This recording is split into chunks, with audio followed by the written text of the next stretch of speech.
पर ये जो माथा झुकना है, इसमें भी कोई क्या भेद की वृत्ति है क्या, ये हम पूछना चाहते हैं। क्योंकि हमने ना गुरुवाणी जी में, गुरुवाणी जी साहब विराजमान हैं हमारी कुटिया में, आसन पे विराजमान गुरु ग्रंथ साहब, तो गुरुवाणी जी में नहीं देखा, आप लोगों के स्वभाव में नहीं देखा।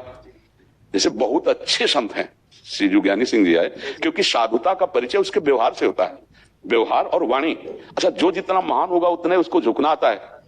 आप बस समझना, ये ना झुकना कोई महानता का लक्षण नहीं, महानता का लक्षण यही होता है कि जरा सा भगवत स्वरूप देखा, वो हमारे पिता के समान है और वो ऐसे झुक रहे हैं, तो ये उनकी महानता है, ना कि हमारी महानता है, ये उनकी महानता है। तो जब हमको इन्होंने बताया कि कुछ ऐसा, क्योंकि इनके पास इनसे सब मिलते रहते हैं ना, तो उसमें क्या होता है, विरोध क्यों होता है, ये हम आपसे जानना चाहते हैं, क्योंकि हमें उस विषय का पता नहीं। महाराज, जिनकी नकारात्मक सोच है ना, जो साधु संतों से विरोध करते हैं ना, वो चाहते हैं कि भाई किसी के पास कोई ना जाए। जबकि ज्ञानी शेर सिंह जो आपके पास आए थे ना, वो आपकी बंदगी के करके आपकी तरफ वो नतमस्तक हुए थे जी। तो कईयों ने उनका विरोध किया कि भाई आप, तुमने दुमाला सजाया और लिखे तो महाराज के चरणों में बैठे। जबकि ज्ञानी शेर सिंह जी की अपनी उनकी सोच है कि भाई आपकी बंदगी है तो आपकी बंदगी, उन्होंने नमस्कार किया, दंडोत किया था जी जी। नहीं, हमें बड़ा अंदर से दुख हुआ कि ऐसे संतों का विरोध अगर हमारे कारण हो, मतलब किसी को, फिर तो हमें लगा हम क्या उपाय कर सकते हैं, कैसे कर। अब शरीर में किडनी रोग है, नहीं हम उतर करके, अब जैसे इस पे बैठे तो हम, ये आसन हम अपनी मान मर्यादा के लिए नहीं बैठे हुए हैं, हमारी दोनों किडनी फेल है, अगर इसको सहारा न मिले तो हम सुबह रात्रि के 12 बजे उठते हैं और तब से हमारी दिनचर्या चले, हमारी दिनचर्या न चले। अब जैसे हम बार बार उठ के प्रणाम करने की क्षमता नहीं है, क्योंकि किडनी में झुकाव, इससे बहुत कष्टप्रद जीवन है। तो वो जैसे प्रणाम कर रहे थे तो हमारा बस ऐसे हो रहे थे, उसमें हमारी ये थोड़ी कि हमको प्रणाम कर रहे थे। आप सच्ची बात समझना, वो अपने गुरु साहब को प्रणाम कर रहे थे। अगर घट घट में, वाणी जी कहती है कि हर घट में वो व्याप्त है, तो आपका सर उसी के लिए झुक रहा है, पांच भौतिक शरीर के लिए तो झुकेगा नहीं। हमारा सर झुके या आपका सर झुके, घट घट में जो व्याप्त है उसी के लिए सर झुक रहा है। हम ऐसा कभी नहीं चाहेंगे कि कभी ऐसे निर्मल संतों का विरोध हो, कभी नहीं, कभी नहीं। बहुत अच्छे संत। हाँ, नहीं ऐसे वो, हम कैसे तुम्हें बताए कि पता नहीं क्यों ऐसा विरोध, उनके प्रति ऐसा क्यों भाव किया गया। अगर आप गौर से देखो तो जो मंदिर में विराजमान हो, घट घट में विराजमान है, फिर हम कैसे नहीं सर झुका सकते। सर्वत्र हम सर झुका सकते हैं, सब में वही मेरा प्रभु रमा हुआ। हाँ, जो धर्म के विरुद्ध आचरण करे हम वहां सर नहीं झुका सकते, सर कटा सकते हैं पर सर झुका नहीं सकते। लेकिन जो इस ईश्वर का, परमेश्वर का, देखो आप जब कहते हैं वाहेगुरु का खालसा वाहेगुरु जी की फतेह, तो हमें छाती चौड़ी होके बोलते हैं, क्योंकि वही गुरु है। 10-20 गुरु नहीं हैं, वही गुरु समय समय पर विविध रूप धारण करके, वही गुरु। आप गुरुवाणी में देखिए, हर संत महापुरुषों के वचन मिलेंगे। ज्ञानी सिंह जी क्यों आए, यहाँ कोई चमत्कार हो रहा है क्या?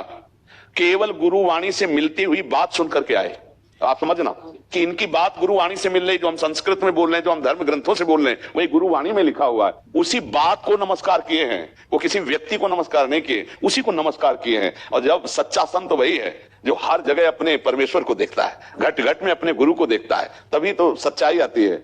तो मुझे तो नहीं लगता, पर हाँ, जब कोई नकारात्मक सोच दबाव डालेगी हृदय में तो विरोधी भाव निकल सकता है, नहीं निकल सकता है। महाराज, जहाँ से हम आए ना, तो सिख धर्म के सर्वोत्तम संतों में सबसे ऊंचे, मतलब कि जिनके पास हम रहते हैं जी, वो भी आपके हर वीडियो को देखते हैं, सुनते हैं, ठीक है ना जी। तो हमारे जो बाबा जी ना, हर आपकी वीडियो, हर आपका वचन सुनते हो, भी बड़े धैर्य से सुनते, तो बोलते कि भाई महाराज वाकई में बंदगी हाल है, आपकी बहुत नहीं, उन सब गुरुजनों की कृपा है। बस हमें जैसे इन्होंने संकेत में बताया, तो मुझे दुख हुआ कि ऐसा क्या कि संतों के पास, हमें तो गुरुवाणी आदेश करती साधु समागम करो, गुरुवाणी आदेश करती साधु सेवा करो, गुरुवाणी आदेश करती नाम जप करो। अब इससे बढ़कर के अगर किसी संत के प्रति या किसी भगवत अनुरागी के प्रति हमारा सर झुकता है, तो हम गुरुवाणी की आज्ञा का पालन करते हैं, वो कोई अज्ञान नहीं है। अच्छा, किसी पदाधिकारी के आगे सर झुके तो बात समझ में आए, अगर किसी फकीर के आगे तो हमें लगता है कि नहीं ना, ये तो प्रेम का स्वरूप है। हाँ, प्रेम का स्वरूप है। तो ऐसे लाओ सबको एक एक लोई श्री जी की प्रसादी उड़ाओ, माला पहनाओ। हाँ, हमारी बड़े कुछ गिनती के ये जो बहिष्कार करते, नहीं तो सारा सिख धर्म आपको मानता बड़ा। अच्छा, सबसे बड़ी बात आपको बताए ना, अगर हमारे हृदय में आपके प्रति कुछ हो तो आपके हृदय में आ जाएगा। हमारे हृदय में कभी ऐसा नहीं आया कि ये सिख धर्म कोई और धर्म है, मेरी समझ में नहीं आया, क्योंकि वाणी जी, आचरण, मार्ग सब वही है, सब वही है। अंतर इतना है कि जैसे गुरुवाणी को भी उर्दू भाषा में लिखा गया, हमने सुना है, उर्दू भाषा में लिखा गया। गुरुवाणी तो क्या अगर कोई उर्दू भाषा में बोले तो वो शब्द नहीं होगा? तो हम संस्कृत में श्लोक बोलते हैं, गुरुवाणी में वही पदों में लिखा हुआ है, वही लिखा हुआ है, अंतर तो नहीं है ना। तो हमें लगता है कि समस्त शास्त्र और जितने भी ग्रंथ संत हैं, सबका मत एक ही आता है। अगर ऊंचाई से देखो तो ये बीच में जो राग द्वेष वाली नफरत वाली बातें अलग हटा दो, तो ऊंचाई में जब पहुंचो तो वो सब एक ही में आता है। भेद तो मिटाने के लिए हम इस मार्ग में चले हैं, अगर भेद बना रहा तो ठीक नहीं है, वो अभेद तत्व है। हम मंदिर में जिसको देख रहे हैं वही इसमें देख रहे हैं, वही चींटी में देख रहे हैं, वही नीच से नीच पुरुष में भी वही देख रहे हैं। अब जैसे संस्कृत में ये क्रूरापि पापिनो न च सताम संभाष्य दृश्याश्च